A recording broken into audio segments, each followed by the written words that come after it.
If you have been paying attention to the golf world these past few weeks, you can feel it. Something is off. Not in an obvious headline-screaming kind of way, but in that slow, creeping sense where you start connecting dots and realize the picture forming is a lot more serious than anyone is letting on. Like watching a building develop cracks in the foundation while everyone inside keeps pretending the walls are solid. And what makes this moment so strange is that it is not just one thing driving that feeling. There are two separate situations unfolding at the exact same time, and on the surface, they look different. One is about a single event that suddenly vanished from the calendar without a clean explanation. The other is about money, power, and a financial structure that may have been shakier than anyone admitted. But here's the thing. When you put them together, they are telling the exact same story. This is not just about a postponed tournament. This is about whether one of the most expensive experiments in the history of professional sports is quietly running out of road. And the people involved are doing everything they can to make it look like business as usual, while behind the scenes, the ground is moving fast. So, if you are a real golf fan, someone who actually cares about where the sport is heading and who is going to be left standing when the dust settles, this is one of those moments you cannot afford to ignore. Hit that like button, subscribe to the channel. We are building something real here for true golf fans who want honest takes. Because what is coming in the next few minutes? It goes way deeper than a canceled tee time. Let us start with what actually happened, because the details here matter more than people realize. LIV Golf had a tournament scheduled for New Orleans, June 25th through the 28th at Bayou Oaks inside City Park. Louisiana had gone all in on this thing. Governor Jeff Landry put together a $7.2 million incentive package to bring LIV to the state, including a $5 million hosting fee and $2.2 million specifically for course upgrades at Bayou Oaks. Fresh sod was already being laid down on the greens. The infrastructure work was done. Everything looked like it was moving forward. And then it was gone. LIV notified state officials they wanted to pivot away from the June date and explore a potential fall event instead. The official joint statement from Governor Landry and Economic Development Secretary Susan Bourgeois confirmed the postponement, framing it as a mutual decision made in good faith. The reasons given publicly were summer heat, course conditions, and scheduling conflicts with the FIFA World Cup running from June through July. Which, fine, those are real factors. But here's what makes that explanation so hard to swallow. Those factors existed when the event was originally scheduled. Nobody suddenly discovered Louisiana is hot in June. What changed was not the weather. What changed was the financial conversation happening behind closed doors. And the money situation is where this story gets uncomfortable fast. Louisiana had already paid out $3.2 million under the contract. LIV agreed to return a $1 million portion with a clawback provision, but the $2.2 million already spent on Bayou Oaks infrastructure, that is being classified as a community improvement, meaning that money is not coming back. So you have a state that committed serious public funds, a league that pulled out weeks before the event, and an explanation that does not fully hold up under scrutiny. And if you think that is the whole story, you are only just getting started. Here is where things stop being about one postponed tournament and start being about something much bigger. Because the New Orleans situation did not happen in a vacuum. It happened 2 weeks after one of the most alarming financial stories in professional sports broke wide open. Multiple major outlets, the Wall Street Journal, the Financial Times, the Athletic, the New York Times, all reported the same thing around the same time. Saudi Arabia's public investment fund, the PIF, the single entity that has been bankrolling LIV Golf since day one, is considering pulling its funding after 2026. Let that land for a second.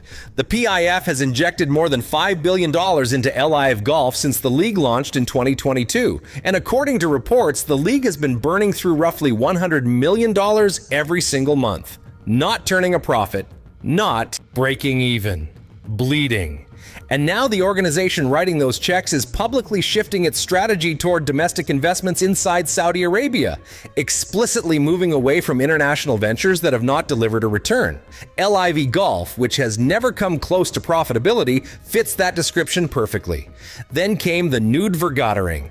LIV executives were reportedly called to an emergency meeting in New York. The Telegraph reported that leadership was informed positions would soon be eliminated. CEO Scott O'Neill responded with an email to staff that said, and this is worth paying attention to, that the league is funded through the end of 2026, not beyond. through the end of this season. For a CEO who spent months telling everyone funding was secured into the 2030s, that is a massive shift in language. The Iran conflict has accelerated Saudi Arabia's financial pressure, with oil exports reportedly cut nearly in half. When a sovereign wealth fund worth nearly $1 trillion starts tightening its belt, the projects that never made money are always the first ones to go. And right now, every signal points in the same direction. Now let us talk about the people who are actually living inside this uncertainty, because this is where it gets personal. When a league starts showing cracks, it is easy to focus on the business side, the numbers, the statements, the press releases, but there are real players whose careers, contracts, and futures are tied directly to what happens next with LIV Golf. And some of the biggest names in the sport are now in a position nobody saw coming when they signed those massive deals. Start with Bryson DeChambeau.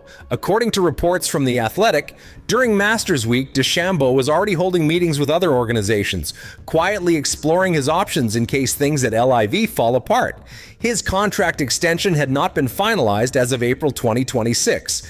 That is not a small detail. That is a player who built himself into one of the most marketable names in golf, leveraged his YouTube success into enormous bargaining power, and is now looking around the room for the nearest exit. Then there is Jon Rahm. He left the PGA Tour in December 2023 with an estimated $300 million bonus. At the time, it looked like a power move. Right now, it looks a lot more complicated. And the uncomfortable truth is that the door back to the PGA Tour is not as open as it might seem. Brooks Koepka got back in January through the returning member program, but that window officially closed on February 2nd, 2026.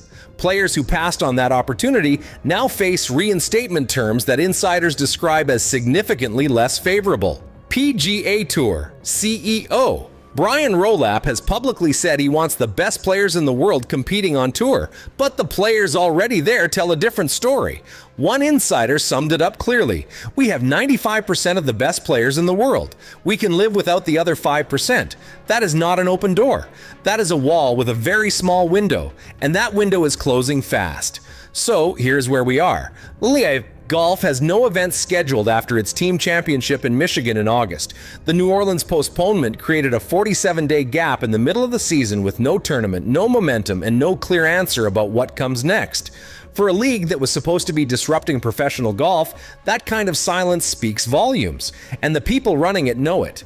The PGA Tour, meanwhile, is standing in a position it has not been in for years. Stronger, more stable, more focused. The tour absorbed a $1.5 billion investment from outside ownership groups, dramatically increased its purses, and watched its main rival slowly unravel without firing a single shot. Brian Rowlap did not need to make a dramatic move. He just had to wait, and the waiting is paying off. But here's the part that nobody is really talking about yet. Even if LIV collapses completely at the end of 2026, the damage to professional golf does not just disappear. Fan trust took a hit. Competitive depth on the PGA Tour thinned out during the years the best players were scattered across two leagues, and a generation of casual fans who tuned out during all the legal battles and political noise may never fully tune back in.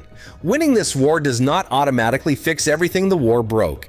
And for the players still on LIV right now, the clock is ticking louder than ever. Every week they stay. The terms of any potential return get harder.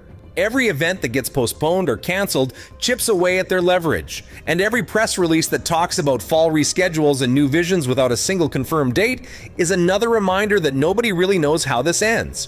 What we do know is this: something has to give. The ground is moving, the cracks are showing, and the golf world is watching in real time. The only question left is who is still standing when it finally stops.